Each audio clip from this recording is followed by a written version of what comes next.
हम तो आपके हुक्म के मुताबिक चलेंगे, हम किसी के डिक्टेशन पे नहीं चलेंगे। हम समझते हैं कि आप हुक्म करें, आपका हुक्म क्या होगा? आप हुक्म करें कि कल अमन हो तो हम अमन करवाएंगे। आप हुक्म करें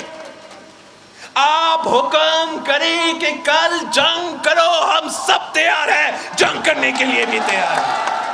कश्मीर कहे अमन तो अमन होगा, कश्मीर कहे जंग तो जंग करेंगे।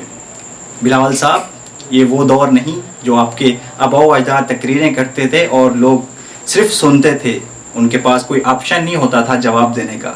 अब सोशल मीडिया का दौर है, मीडिया का टू वे कम्युनिकेशन है। लोग आपकी तकरीर से अट्रैक्ट होते हैं, क्या जवाब देते हैं? थोड़ा सा कमेंट देखते हैं।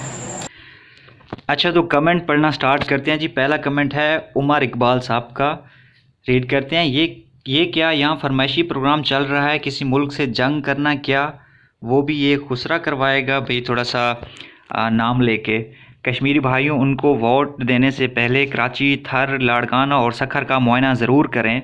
कराची इस वक्त दुनिया की सबसे बड़ी कचरा मंडी बन चुका है। थर में हज़ारों बच्चे बग़ैर इलाज अद्वियात मर चुके हैं। सखर और लाड़काना सिंध के पसमानदा शहरों में शुमार होता।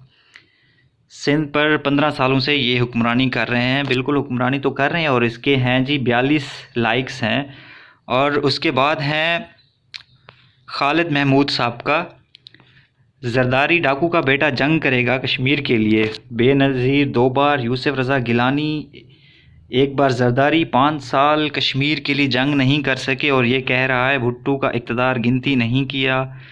चलें जी, मुझे हाँ, उसके बाद हैं जी सनम बलोच सनम नहीं, शबनम बलोच। बाशऊर और पढ़े लिखे नौजवान हमेशा मौलाना फजलुर रहमान साहब और मियाँ मोहम्मद नवाज शरीफ साहब के साथ खड़े थे, खड़े हैं और इंशाल्लाह आपके साथ खड़े रहेंगे। चलें जी, मुझे कमेंट्स पढ़ना बड़ा अच्छा लगता है इनके। देखते हैं इनको क्या रिप्लाई दिया है मैडम को। जी, इसके हैं 10 रिप्लाई हैं, थोड़े से पढ़ लेते हैं। पहला जी मोहम्मद इकबाल ख़ान ने मैडम को रिप्लाई दिया है, बेवकूफ़ लोग हमेशा ऐसे लोगों को पढ़े लिखे समझेंगे। दूसरा है जी जलील बलोच मीर का वेरी फ़नी जोक और थोड़ा सा एंड पे चले जाते हैं जो काफ़ी सारे के साथ। ओह, शबनम बलोच को मुईद ख़ान ने रिप्लाई किया जी, एक पढ़ा लिखा 80 लाख की लस्सी पी गया, दूसरे के फ्लैट्स का पता नहीं और रहता उन्हीं में। जो इनके साथ खड़े हैं आप उनकी काबिलियत का अंदाज़ा कर सकते हैं। जी, आप काबिलियत का अंदाज़ा बिल्कुल लगा सकते हैं जी।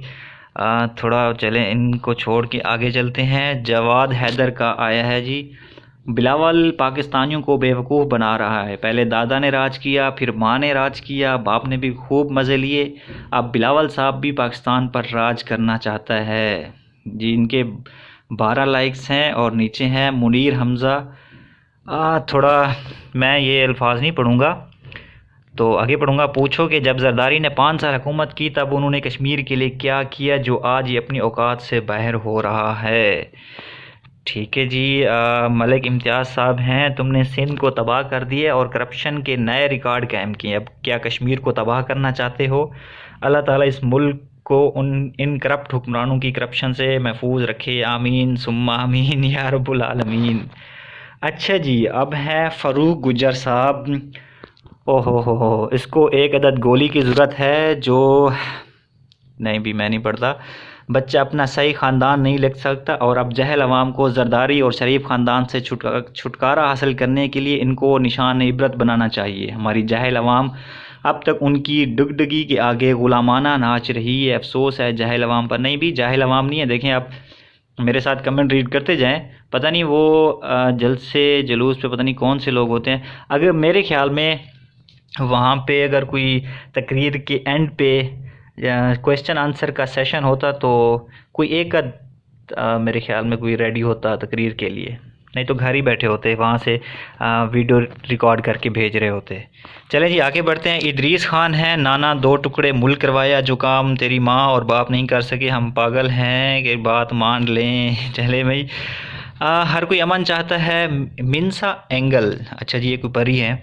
हर कोई अमन चाहता है, इसमें हुक्म कहने की क्या बात है, ये उनका राइट है कि जहाँ वो रह रहे हैं वो अमन हो। हाँ बिल्कुल जी, हर किसी को अपना राइट है।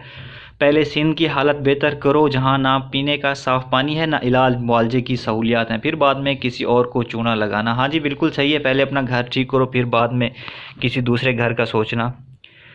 हाँ अच्छा जी, मुस्तफ़ा कमाल ने शेख रशीद को मेंशन किया है, जो मैं नहीं पढ़ूंगा इसको, और है उस्मान अली पिताफी जी, हम हुक्म करते हैं आप कराची की के अवाम के हकूक़ उनको दें, फिर आएँ दूसरे इलाकों में। अच्छा जी, मोहम्मद अबरार हैं, शहबाज शरीफ सुबह कराची पहुंचा, बिलावल हाउस कराची। बहुत लंबा मैसेज है जी, आप पढ़ लें, बस थोड़ा सा एंड पे पढ़ते हैं। नून लीग के ख़िलाफ़ तकरीर कर रहा है, अवाम को बेवकूफ़ बनाना कौन सा मुश्किल है, यही दोनों मिलकर हुकूमत बनाएंगे। नहीं जी इंशाल्लाह। अब लोगों में चलें जी आगे बढ़ते हैं। बिलावल को कोई बताए पीपी दौर में कराची और बलूचिस्तान में खून बह रहा था, कितना मन कराया जी। बिल्कुल, सबसे जो ज़्यादा धमाके हुए हैं वो जरदारी दौर में, आए दिन धमाके होते थे, वोट की खातिर क्या क्या करते, जब इक़्तिदार में आते तो बस 2 मिनट की खामोशी करके कश्मीर की आवाम को बेवकूफ़ बना देते जी। लोग अभी तक भूले नहीं हैं और लोगों में इतना शऊर आ गया है। तो मैं तो शुक्र करता हूँ कि जब आप तकरीर कर रहे होते या नेशनल टीवी पे इस तरह के कमेंट्स की इजाज़त नहीं होती, नहीं तो फिर अच्छे खासे बैंड बजते। चलें जी, मैंने जितनी यहाँ पे कमेंट्स रीड किए हैं वो तकरीबन थे कोई 467 मैसेज थे। इनमें से मुझे कोई ऐसा मैसेज नहीं लगा, कोई ऐसा रिस्पांस नहीं मिला जो बिलावल साहब की तकरीर सुनकर उसको सपोर्ट कर रहा हो। मैंने और भी सोशल मीडिया चैनल्स ओपन किए, उनके कमेंट्स रीड किए, कोई भी ऐसा कमेंट नहीं था जहाँ पे बिलावल साहब को कोई बंदा सपोर्ट कर रहा हो। जहाँ पे भी मैंने चेक किए ऐसे ही कमेंट्स आ रहे हैं, आप अंदाज़ा लगा लें। जी जन्नत खान अफरीदी क्या है, पहले मर्दों वाली आवाज़ तो निकालो यार, आवाज़ तो खुदा ने दी, अब क्या करे बंदा, जंग के बाद करना पहले लूट। हाँ ये बड़ा ज़बरदस्त मैसेज है जी खालिद चौधरी का, जंग बाद में करना पहले लूटे हुए पैसे वापस करो जी। वो कह रहे हैं पैसे हम लौटा रहे हैं, जैसे कि हम बेनज़ीर इनकम सपोर्ट था इस तरह करके लोगों को दे रहे हैं, उनका ये जवाब है। नाजरीन ये था अब बिलावल की तकरीर का रिएक्शन। अब ये वो दौर नहीं रहा जिसमें मीडिया वन साइडेड होता था, अब अगर आप तकरीर करेंगे उसका जवाब भी मिलेगा आपको। एंड में मैं ये बात करूँगा लोगों से कि कमेंट में आप अपनी इजहार ख्याल ज़रूर करें, लेकिन इखलाक का दामन हाथ से ना छोड़ें। Thank you.